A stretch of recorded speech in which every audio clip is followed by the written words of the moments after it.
그 성령세례라는 것은 사실은 신약 성경뿐만 아니라 구약 성경에서도 이미 이야기하고 있고 약속하고 있는 거거든요.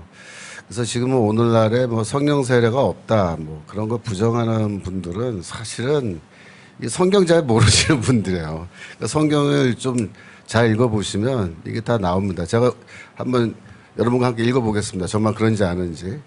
성경 이사야서 32장 15절. 이사야서 32장 15절 보시면 필경은 위에서부터 성신을 우리에게 부어주시니 광야가 아름다운 밭이 되며 아름다운 밭을 살림을 여기게 되리라.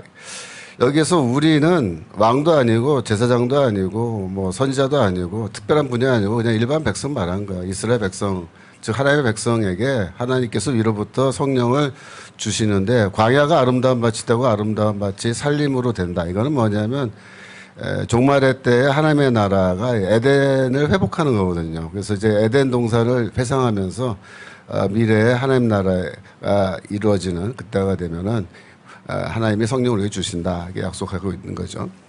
이런 거는 뭐 기본적인 거고요.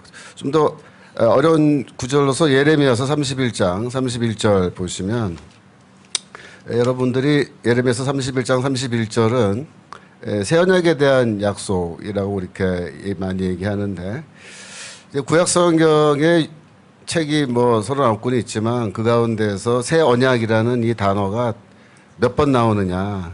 딱 한 번 나옵니다. 딱 한 번. 딱 한 번 어디 나와요? 바로 여기에 나와요. 이 예레미야는 이제 그 이스라엘과 유다가 이제 다 당하는 그런 무렵에 이제 그 선지자 아니겠습니까? 그래서 이 유다가 멸망하면서 이제 하나님이 이제 새로운 언약을 주겠다라고 하는 희망의 메시지 주시는 건데 보라 날이 이르리니 내가 이스라엘 집과 유다 집에 새 언약을 세우리라. 32절 나 여호와가 말하노라 이 언약은 내가 그들의 열조의 손을 잡고 애굽 땅에서 인도하던 나야던 날에 세운 것 즉 옛 언약이죠. 옛 언약. 새 언약은 옛 언약과 같지 않다. 같지 아니할 것은 이렇게 말합니다. 즉 새 언약은 옛 언약을 영장한 것이 아니고 그것을 뭐 리뉴하는 것도 아니고 이것은 별도의 언약이다. 이런 뉘앙스의 말입니다. 내가 그들의 남편이 되었어도 그들이 내 언약을 파하였다. 옛 언약은 이스라엘 백성이 파했습니다. 하나님이 파한 게 아닙니다. 그들이 완전히 끝장낸 거예요.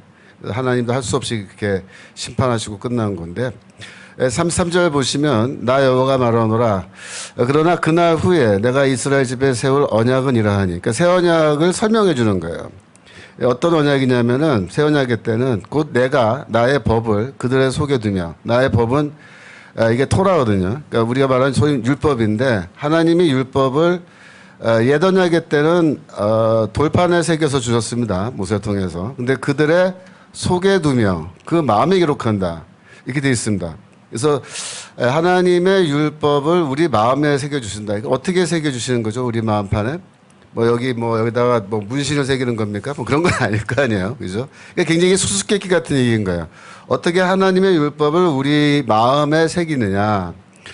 지금도 유대교 랍비들은 이 구절을 어떻게 해석하냐면은 율법 교육을 철저하게 해서 율법이 유대인들의 마음 속에 내면화되는 완전히 율법과 우리의 마음이 하나가 돼버리는 그런 거를 의미한 거라고 이게 그렇게 해석을 해요. 지금도. 그러나 우리 기독교 복음은 그렇게 해석하지 않습니다. 이걸 어떻게 해석하면 좋으냐 이게 굉장히 고민인데 이 고민에 대한 그 해석의 열쇠가 에스겔서에 나옵니다. 에스겔서 36장 26절 에스겔 36장 26절 보시면 25절부터 봐도 좋긴 한데요. 맑은 물로 너에게 뿌려서 너희를 정결하게 한다라는 말이 먼저 나와요. 그래서 이게 이제 세례와 연결될 수 있는 말씀이 여기 있는 거고 중요한 거는 26절인데 또 새 영을 너희 속에 두고 새 마음을 너에게 주다 해서 새 영, 새 마음, 이 새자, 뉴 이게 뭘 나타낼까요? 이 새 언약의 새자란 말이에요. 이게 새 언약의 때에 하나님이 우리에게 새로운 영, 새 마음을 주신다.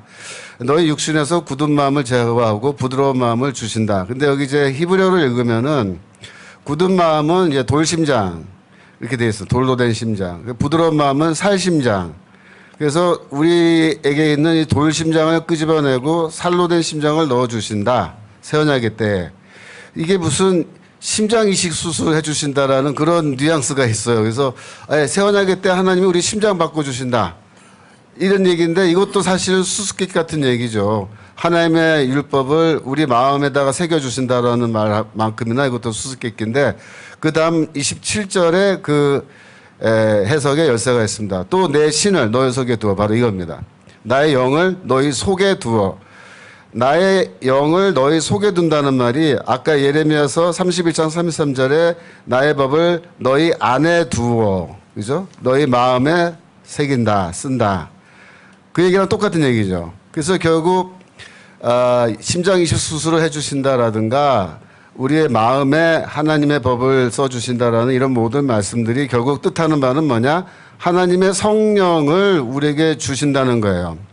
언제 주시느냐? 새 언약의 때에 주신다라고 그렇게 약속이 되어 있는 겁니다. 28절에 보시면 내가 너희 열조에게 준 땅에 너희가 거하여 내 백성이 되고 나는 너희 하나님이 된다. 이게 바로 언약문이라는 건데 이 언약문이 여기 이제 나온 거죠. 에스겔서에. 이때 이 언약은 어떤 언약이겠어요? 시내산 언약? 아니죠. 이거는 미래에 있을 새 언약을 염두에 두고 이렇게 말한 겁니다. 그래서 이거 정리해 보면 옛 언약의 때는 모세를 통해서 이제 하나님이 시내산에서 옛 언약을 맺으셨는데 그때는 율법을 주신 언약이에요. 근데 새 언약의 때는 언제 새 언약을 맺으셨습니까? 이제 곧 보겠지만 골고다 언덕에서 십자가에서 예수께서 죽으심으로 새 언약이 맺어진 겁니다. 그래서 그 새 언약을 하나님께서 그리스도를 통해서 우리가 맺어주시는데 그때 약속된 게 뭐냐면 성령을 주시겠다는 약속이에요. 그래서 율법을 또 주시지 않아요, 이번에.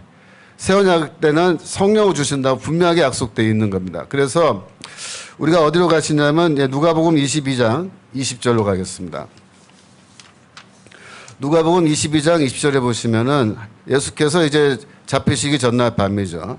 저녁 먹은 후에 제자들과 마지막 만찬을 드시는데 저녁 먹은 후에 잔도 이와 같이 하여 가라사대 소위 말하는 잔의 말씀입니다. 성만찬의 잔의 말씀. 이 잔은 내 피로 세우는 새 언약이니 이렇게 되어 있습니다.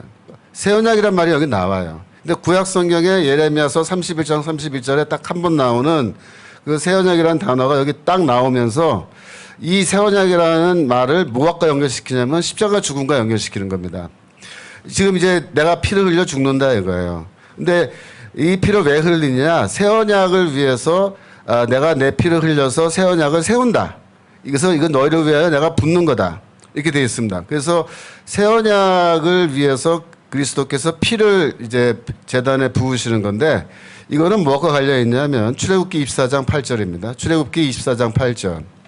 옛 언약의 때에 출애굽기 24장에 보시면은 8절에 옛 언약을 맺는 장면이 이제 우리에게 나오는데 시내산에서 옛 언약을 맺을 때 제사를 드리죠. 제사 드릴 때 소를 잡아서 제사 드리는데 그 피를 모세가 취하여 백성에게 뿌려 가로되 이는 여호와께서 이 모든 말씀에 대하여 너희와 세우신 언약의 피니라 라면서 그 소피를 뿌리고 일부 뿌리고 제단에 붓는 그래서 소의 피를 가지고 하나님께 제사 드림으로써 이렇게 언약식을 행하는 그래서 옛 언약을 맺는 장면이 있는데 바로 예수께서 이걸 염두에 두시고 바로 누가복음 22장 20절에서 이 피는 내 피로 세우는 새 언약이다. 그렇게 말씀하신 거예요. 그래서 옛 언약은 소의 피로, 동물의 피로 이제 언약식을 행했지만은 새 언약은 하나님의 아들이신 예수 그리스도의 피로 새 언약의 언약식을 행하신 겁니다. 어디서?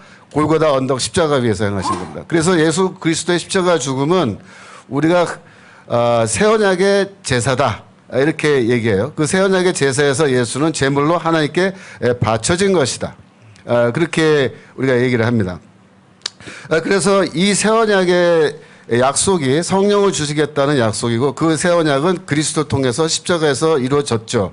그렇지만 아직 그리스도의 죽음과 부활 이후에 성령이 우리에게 선물로 주어지지 않았습니다. 다시 말해서 새 언약의 약속이 다 성취되지 않은 거예요. 그래서 사도행전 1장 4절 아까도 읽었습니다마는 예수께서 승천하시면서 뭐라고 말씀하시냐면은 너희 아버지께서 약속하신 것을 예루살렘에서 기다려라 이렇게 말합니다.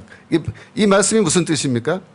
바로 예레미야서 31장, 에스겔서 36장에서 약속하신 바로 그 성령, 그 성령을 이제 너희가 받을 거니까 기다리라고 말씀하시고 올라가셨는데 정말로 오순절에 그 성령을 받은 겁니다, 우리가. 이렇게 얘기할 때 이 모든 구절이 지금까지 읽으신 모든 구절이 다 일반 백성들, 그러니까 즉 언약의 백성 전체를 염두에 두고 하신 말씀이지 무슨 특정한 개인, 제사장, 뭐 예언자 이런 사람들을 왕 그런 사람들 두고 얘기한 게 아니라는 겁니다. 그래서 옛 언약의 때는 어떤 특별한 분들에게 하나님이 예외적으로 성령을 주셨지만 새 언약의 때는 그게 아니라 모든 주의 백성, 남녀노소 할 것 없이 요에서 2장에 나오듯이 모든 주의 백성에게 다 성령을 넘치게 부어주신다고 하는 이 약속이 이미 구약 성경에 되어 있고, 여러분 우리가 성경을 믿는데 성경이 신약 구약을 믿잖아요. 예? 신약 성경 구약 성경인데 이 신약과 구약이 뭐예요? 옛 언약과 새 언약이거든요. 이 새 언약이라는 것이 구약 성경에도 나오고 신약 성경 예수의 자녀 말씀에도 다 나오는데 이게 뭡니까? 다 같은 거거든요. 이게 성령을 주시겠다는 약속인데 이거를 왜 무시하냐 이거예요. 왜 성령을 주신다는 것을 무시하냐. 이건 정말 보세요. 성령 모르니까 이런 소리 하는 거 아닙니까? 그러니까 그런 분들 만나시면 좀 꼭 깨우쳐 주시고 조금 더 보겠습니다. 고린도후서 3장 6절.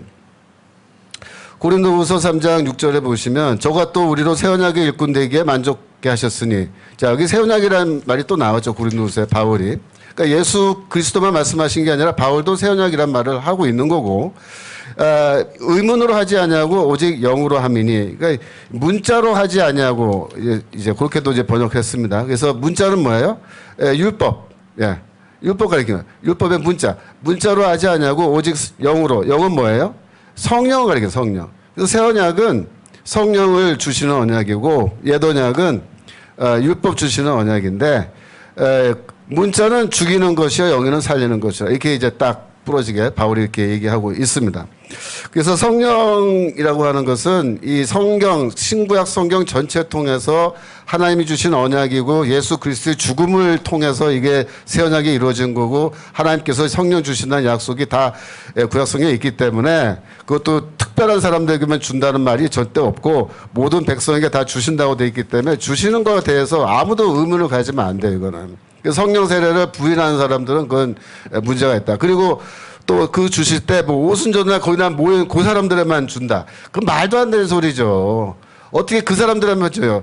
그 사람들만 새 언약의 백성이에요. 우리는 뭐 새 언약 백성 아닙니까? 역사상 지금까지 살아온 새 언약의 백성들은 뭐 어떡하라는 거예요? 그러면 성령 안 받고 우리 뭐 어떡하라고 하는 거예요? 그러니까 말도 안 되는 소리예요. 그 성령 안 주신다는 거를 이게 주장하는 거는 대체 뭘 읽고 뭘 믿는 건지 알 수가 없어요. 그래서 이제 그 성령 주신다라는 거는 뭐 의심할 여지가 없습니다. 확인사사라 확인사사. 고린도후서 5장 5절. 고린도후서 5장 5절. 자, 하나님께서 곧 이것을 우리에게 이루게 하시고 보증으로 성령을 우리에게 주시는 하나님이시라. 자, 우리가 누구예요 여기서? 예언자입니까? 왕입니까? 뭐 제사장입니까? 아니잖아요. 새 언약의 때는 우리는 모든 주의 백성, 언약의 백성, 예수 그리스도를 주님으로 고백하는 모든 주의 백성들에게 하나님께서 다 보증으로, 부활의 보증으로 성령 주신다고 이렇게 다 돼 있단 말이에요. 근데 이걸 읽고도 왜 안 믿냐? 이거 말도 안 된다는 거죠. 여러분들이 좋은 교회는 어떤 교회예요? 성령의 충만함 받을 수 있는 교회가 좋은 교회고, 그래서 이제 성령 세례를 강조하는 것은 매우 중요한 일이라고 생각합니다. 감사합니다.